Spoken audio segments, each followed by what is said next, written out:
As I was sitting there subjecting myself to Indiana Jones and the Dial of Destiny and its bloated 2.5 hour runtime, I couldn't help but think about the original trilogy and how far the franchise has fallen. The Last Crusade was the longest of the three, clocking in at 2 hours and 7 minutes, but time flew by in those movies. In this, a movie about time travel, I found myself wishing God or whatever universal entity was out there would just fast forward time so that the suffering could finally end. I had no such luck though, and after getting through one of the worst movies to ever disgrace a theater screen, I found myself remembering my first video about this movie, and how similar to The Flash, these movies had become so predictable that if you pay attention to trailers and interviews, you can pretty much tell what a movie is going to end up being. In this case, the end result was Lucasfilm taking a steamy shit all over the legacy of Indiana Jones. First things first, as much as it pains my soul to even think about this movie, let's get into a short plot summary.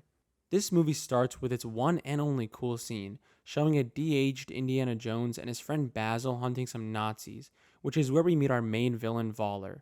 The Nazis have the Spear of Destiny, which turns out to be fake, but Voller has half the Dial of Destiny, a device Archimedes created that is rumored to have time travel capabilities.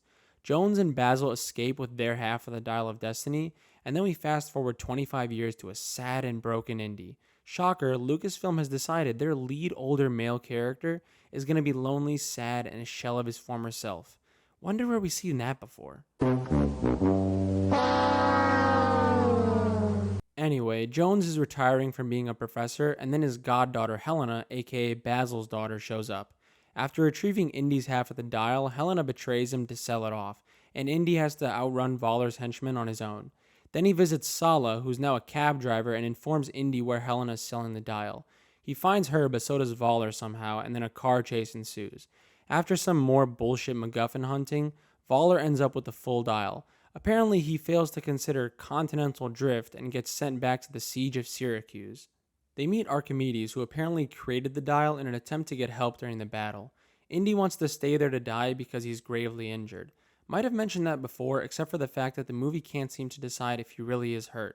One minute he's gravely injured, the next he's fine and fighting off bad guys, and then when the writers need him to be hurt again, he wants to lay down and die. Helena says, "Fuck you, old man," because apparently now she's a hero who cares about stuff and doesn't want to cause a time paradox. So she knocks him out and returns him to their time.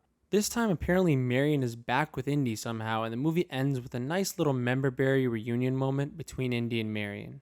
Yeah, remember Alex? Remember?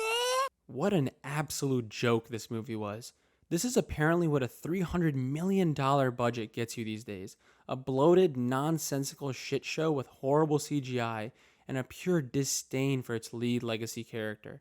The opening box office weekend came in at about $60 million domestically, a few million more than The Flash, which is going down as one of the worst box office flops in recent history. If you want an explanation of how bad that truly is, I recommend watching this video by The Critical Drinker, who breaks it down way better than I ever could.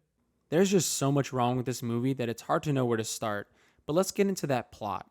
At every turn, it felt like some awfully paced, contrived MacGuffin hunt that had characters behaving how the plot needed them to in that moment, regardless of their past behavior, and then a villain who magically always knew where Indy was. You're telling me that just because he used his binoculars to see they weren't headed where they initially claimed, that somehow indicates to him their true destination? Truly, these Lucasfilm writers keep finding a way to reach new levels of idiocy. There is literally a scene where Helena is asking Teddy if he can fly a specific type of plane, and then he tells her he's never flown that type before. Hold on to your hats, though, because she then tells him he's never flown any plane before. Hey, moron, why in the ever-living fuck would you ask him that question if you know he's never flown a plane before? The fact that not a single person, whether it be the writers, cast, director, or producers, thought, well, that makes no sense, and changed the script, tells you all you need to know about the level of intelligence they possess. Bunch of idiots.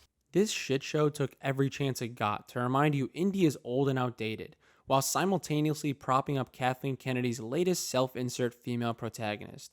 Yay, another perfect dark-haired British chick who gets to come in and tell the old white man what a moron he is. As if that trend isn't played out, utterly predictable, and despised by audiences at this point. It's insane how full of herself Kathleen Kennedy is. Regardless of what the audience wants or what's been proven to not work in the past, she pushes forward with her own egotistical, selfish desires at the cost of what's left of Lucasfilm's minuscule and deteriorating reputation. As far as main characters go, it somehow gets even worse in the plot. The villains are truly useless. Never got the feeling they were menacing at all. We're talking about the same franchise with a villain who removed people's hearts from their bodies to perform human sacrifices. Unbelievable just how far they've fallen from that standard. I hate this place. Harrison Ford's Indiana Jones suffers the same pathetic fate as Luke Skywalker and so many others have. He's a sad, lonely old man who is Indiana Jones in name alone. He has none of the intellect or wit of his former self because apparently Lucasfilm writers think that all old people suck. They're just useless, worthless, and begging for the sweet release of death. At every turn, he needs Helena to show him the right path and save his ass, while she berates and belittles him. Gotta love this warped logic that has these writers believing audience members want to see their favorite characters broken down, embarrassed, and nothing like the characters that made them love the franchise to begin with. Look how they massacred my boy. Then we have Helena Shaw, aka the younger version of herself Kathleen Kennedy fantasizes about. If only she could pick better actresses to embody that role, because Phoebe Waller-Bridge is a genuine plank of wood. Actually, that's offensive to planks of wood, because a movie with Indiana Jones running around carrying a plank of wood certainly would have been more entertaining than this. This character is just an idealized fantasy woman every middle-aged, cat-owning Wynot dreams of, with every trait imaginable thrown in. Seductress? Check. Bookworm? Check. Fighting adventurer? Check. Fiendish underworld criminal? Check. Never mind the fact that Phoebe doesn't possess any of the acting talent or attractiveness needed to embody one of those traits, let alone all of them. One character shouldn't fit all modes to begin with. It's a strategy doomed to fail from its conception, and better writers would know that. Leaving the theater with the one other person who showed up to watch this movie, I wondered which one of us looked more miserable.